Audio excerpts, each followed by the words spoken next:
दिल्ली में 70 विधानसभा सीटों के लिए बीते 5 फरवरी को चुनाव संपन्न हो गया। ऐसे में अब सबकी नजर एग्जिट पोल पर टिकी है।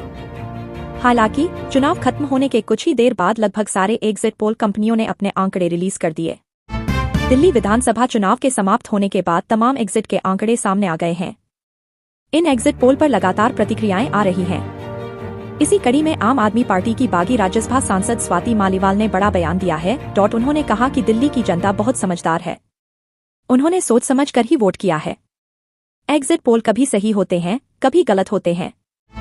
बहुत नजदीकी मुकाबला है। समाजवादी पार्टी के प्रमुख अखिलेश यादव ने चुनाव आयोग को निशाने पर लिया है। मिल्कीपुर में वोटिंग के बाद अखिलेश ने गुरुवार को कहा कि चुनाव आयोग मर चुका है, हमें सफेद कपड़ा भेंट करना पड़ेगा। दिल्ली विधानसभा चुनाव सफलतापूर्वक संपन्न हो चुके हैं।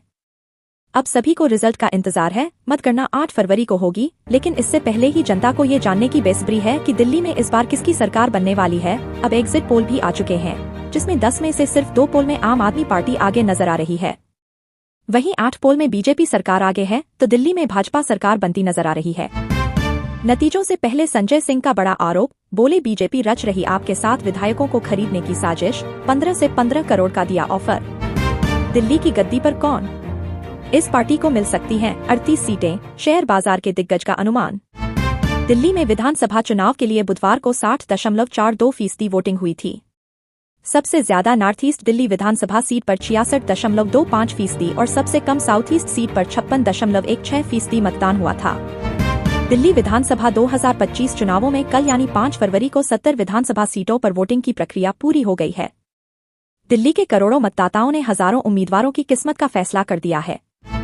देश भर में एक बार फिर से मौसम बदल रहा है।